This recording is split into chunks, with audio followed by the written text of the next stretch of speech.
BC గురుకుల పిల్లలు మొన్న పోలీస్ స్టేషన్ కు పోయి ఈ పురుగులన్నం మాకద్దు అని చెప్పి రేవంత్ రెడ్డి ప్రభుత్వం మీద కంప్లైంట్ చేసినారు. నిన్ననేమో మాదాపూర్లో చందు నాయక్ తండాలో ప్రభుత్వ పాఠశాలలో మధ్యాహ్న భోజనంలో కలుషిత ఆహారం పెట్టడం వల్ల దాదాపు 43 మంది పిల్లలు కొండాపూర్ ప్రభుత్వ ఆసుపత్రిలో మంచాల మీద ఉన్నారు. ఈరోజు చూస్తేనేమో బాగ్లింగంపల్లిలో ముషీరాబాద్ నియోజకవర్గము బాగ్లింగంపల్లిలో ఉన్న మైనారిటీ గురుకుల పాఠశాల విద్యార్థులు కలుషిత ఆహారం తిని దాదాపు 90 మంది ఆసుపత్రుల్లో పాలయ్యారు. కొంతమంది నీలోఫర్ హాస్పిటల్లో ఉన్నారు, కొంతమంది కింగ్ కోటి ఆసుపత్రుల్లో ఉన్నారు, ఇంకా కొంతమంది ప్రైవేట్ ఆసుపత్రులకు వెళ్లారు. ఇలా ఎక్కడ చూసినా పిల్లలు ఆసుపత్రుల పాలవుతున్నటువంటి పరిస్థితి ఉన్నది. రేవంత్ రెడ్డి ఏమో విజన్ 2047 అని డబ్బా కొట్టుకుంటుండు, సంకల్ గుద్దుకుంటుండు. ఇది విజన్ 2047 కాదు, పాయిజన్ 2047 అయిపోయింది. ఇది విజన్ 2047 కాదు, పాయిజన్ 2047. ఎందుకంటే ప్రతిరోజు రాష్ట్రంలో ఏదో ఒక మూలల కలుషిత ఆహారంతో మంచాల మీద పడ్డ పిల్లలే కనబడతా ఉన్నారు. పాయిజన్ తో ఇవాళ పిల్లలు ఆసుపత్రుల పాలవుతున్నారు. ఇప్పుడు గౌరవ ఎమ్మెల్యేలు నేను కొంతమందిని పరామర్శిస్తే మంచిగా అయినాక మరి ఏడికి బిడ్డ అంటే నేను పోను, హాస్టల్కి పోను ఇంటికే పోతా అంటారు పిల్లలు.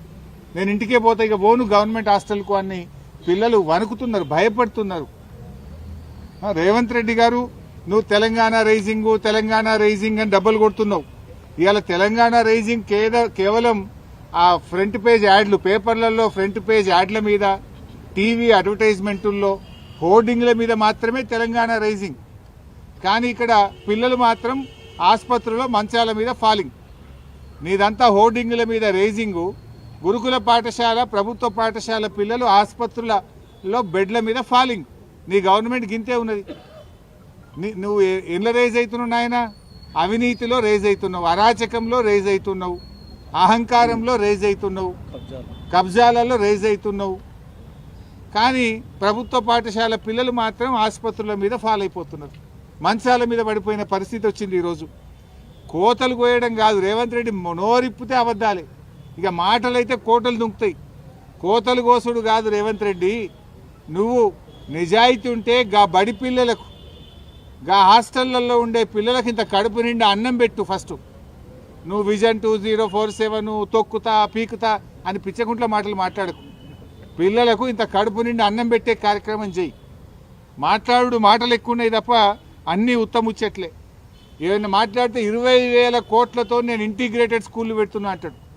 20,000 కోట్లు పెట్టి ఇంటిగ్రేటెడ్ స్కూల్ పెట్టేటప్పుడు అప్పటిదాకా పిల్లలు బతుకుంటే కదా. ఇలా పాఠాలు చదువుకోవాల్సిన పిల్లలు అరచేతిలో ప్రాణాలు పెట్టుకొని బతుకుతున్నారు, గిజగిజలు ఆడిపోతున్నారు. ఇవాళ మేము ఆ పిల్లల్ని మాట్లాడించినప్పుడు ఏం చెప్తున్నారు పిల్లలు? సార్ మాకు అన్నం దొడ్డు బియ్యం వస్తున్నది, అన్నం తినబుద్ధి అయితే లేదు, అన్నం ఉడుకుతలేదు, ఆ అన్నం తింటే కడుపును వస్తున్నది.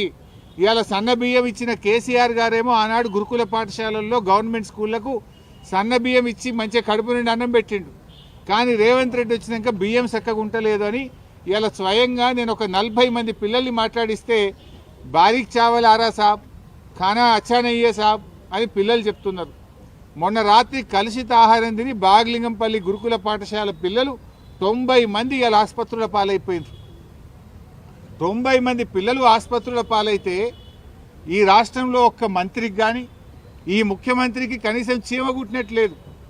ఒక్కరు కూడా వచ్చి పరామర్శించింది లేదు ఇప్పటిదాకా. They are busy. ఫుట్బాల్ ఆడడంలో ముఖ్యమంత్రి మంత్రులు బిజీ ఉన్నారు. పిల్లలు దవాఖాన్ల పాలైతే ఈ గవర్నమెంట్కు చీమ కుట్టినట్లేదు. 5 కోట్లు పెట్టి ఫుట్బాల్ నేర్చుకోవడానికి 5 కోట్ల గవర్నమెంట్ డబ్బులు పెట్టి రేవంత్ రెడ్డి ఫుట్బాల్ స్టేడియం కట్టుకున్నాడు. ఆయన ఎవడో మెస్సీ. ఆ మెస్సీ వస్తాడట. మెస్సీతో ఫుట్బాల్ ఆడడానికి ఈ మేస్త్రి ఫుట్బాల్ ఆడడానికి సింగరేణి పైసలు, బడా కంపెనీల మీద ఒత్తిడి పెట్టి 100 కోట్ల రూపాయలు ఖర్చు పెట్టి ఈయన ఫుట్బాల్ షోకు తీర్చుకుంటుండు. ఆ 100 కోట్లతోని ఓ మంచి హాస్టల్ కట్టు, పిల్లలకు కడుపు నిండా అన్నం పెట్టు, ఓ స్కూల్ కట్టు. నువ్వు సిఎస్ఆర్ డబ్బులతో, సింగరేణి డబ్బులతో, ప్రభుత్వ డబ్బులతో స్టేడియాలు కట్టుకునేంది, ఈ ఫుట్బాల్ షోకులు తీర్చుకోవడం ఏంది? ఇవాళ అక్కడ కొండాపూర్ హాస్పిటల్లో పిల్లలు ఉన్నారు, అదేదో ఒక ప్రైవేట్ ఆసుపత్రుల్లో పిల్లలు ఉన్నారు, నీలోఫర్లో పిల్లలు ఉన్నారు, కోటి ఆసుపత్రిలో మంచాల మీద పిల్లలు ఉన్నారు. ఇలా హైదరాబాద్ నడిబొడ్డున హైదరాబాద్లోనే ఈ పరిస్థితి ఉంటే ఇక జిల్లాలో ఏం పరిస్థితి ఉంది? ఇలా మంత్రులు ముఖ్యమంత్రి అందరు హైదరాబాద్లో ఉన్నారు. ఈ పిల్లల్ని వచ్చి చూడడానికి మీకు టైం దొరకలేదా? మీకు ఎంతసేపు ఫుట్బాల్ ఆడడానికి నీ షోకులకే టైం సరిపోతలేదు, నీ కబ్జాలకు నీ కమిషన్లకే నీకు టైం సరిపోతలేదు. పిల్లల్ని ఆడబట్టించుకుంటున్నావు నువ్వు. ఈ రోజు వరకు హైదరాబాద్లో ఆసుపత్రుల్లో పిల్లలు మంచాల మీద ఉంటే ఒక్క మంత్రి కానీ ముఖ్యమంత్రి కానీ వచ్చి పరామర్శించాల్సిన బాధ్యత లేదా? 61 సార్లు ఢిల్లీ వేయండి ముఖ్యమంత్రి, 61 సార్లు ఢిల్లీ పోవడానికి టైం ఉంటుంది, నువ్వు పోయి ఫుట్బాల్ ఆడడానికి నీకు టైం ఉంటుంది, కానీ ఈ పిల్లల్ని పరామర్శించడానికి ఈ పిల్లలకు ఏం జరిగిందో తెలుసుకోవడానికి రేవంత్ రెడ్డి నీకు టైం లేదా అని నేను అడుగుతా ఉన్నా.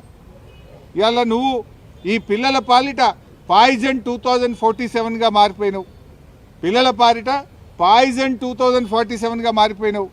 మాటల్లో గతంలో కూడా పోయిన సంవత్సరం కూడా ఇట్లే ఫుడ్ పాయిజన్ అయింది.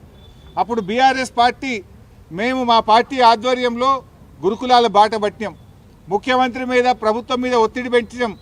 అప్పుడు రేవంత్ రెడ్డి అప్పుడు మెల్లగా లేచిండు, కుంభకర్ణుడు నిద్ర లేచినట్టు లేచి అప్పుడు ఏమన్నాడు, లేలే ఇక ఇప్పటి నుంచి అంత గ్రీన్ ఛానల్ పైసలు ఇస్తా, కలెక్టర్లు అడిషనల్ కలెక్టర్లు రోజు హాస్టళ్లలో పోయి పంటరు, ఇక ఎక్కడ జరగది, జరిగితే తోలు తీస్తా అని మాట్లాడిండు. మరి మళ్ళీ ఎందుకు జరుగుతున్నది? నీ గ్రీన్ ఛానల్ ఏమైపోయింది? ఎందుకు మళ్ళీ రోజు ఫుడ్ పాయిజన్ జరుగుతున్నది? ఇప్పుడు తోలు తీయాల్సింది నీదా అధికారులదా? నువ్వే విద్యాశాఖ మంత్రివి, నువ్వే ముఖ్యమంత్రివి, అట్టర్ ఫ్లాప్ అయిపోయినావు నువ్వు. పోయిన సంవత్సరం ఇట్లే మాట్లాడినావు కదా, మళ్ళీ ఇప్పుడు ఎందుకు జరుగుతుంది అని నేను అడుగుతా ఉన్నా. ఇది ఎట్లుందంటే రేవంత్ రెడ్డి కథ వెనకటికి కూడా అన్నాడట, తినడానికి తిండి లేదు కానీ మీసాలకు సంపంగి నూనె అన్నాడట. ఇక పిల్లలకి ఇంత అన్నం పెట్టే తెలివి లేదు రేవంత్ రెడ్డికి. ఇక నేను 3 ట్రిలియన్ ఎకానమీ చేస్తా, నేను 2047 విజను, నేను ఫ్యూచర్ సిటీ కడతా. నీ సిటీ ఏందో నువ్వేందో, ముందు పిల్లలకి ఇంత కడుపు నిండి అన్నం పెట్టు. అరే పిల్లలు పోయి ఒక దిక్కు పోలీస్ స్టేషన్లో కంప్లైంట్ ఇస్తే సిగ్గుండాలి, నీ మీదనే కంప్లైంట్ ఇచ్చారు కదా, నువ్వే విద్యాశాఖ మంత్రివి, నువ్వే ముఖ్యమంత్రివి.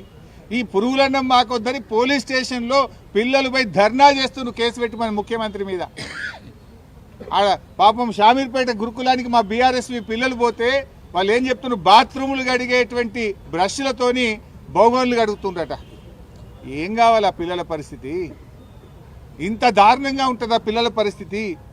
2 ఏళ్ళైంది నీ గవర్నమెంట్ వచ్చి, 2 ఏళ్ళైనా పిల్లలకి ఇంత అన్నం పెట్టలేవా రేవంత్ రెడ్డి? ఏదో కొత్తగా వచ్చినా ఏడాది తప్పించుకున్నావు. నిన్ననే 2 ఏళ్ల పాలనను సంబరాలు చేసుకున్నావు కదా, తెగ సంబరాలు చేసినావు కదా. కోట్ల రూపాయలు గవర్నమెంట్ సొమ్ములు ఖర్చు పెట్టి 100 కోట్లతో అడ్వర్టైజ్మెంట్లు పెట్టి పేపర్లల్లో టీవీలల్లో హోర్డింగ్లల్లో దేశం మొత్తం రాష్ట్రం ఏడ చూసినా నీ బొమ్మలు పెట్టుకున్నావు. నీ బొమ్మలు మస్తుగా చూసినాం కనుక పిల్లలకి ఇంత అన్నం పెట్టు.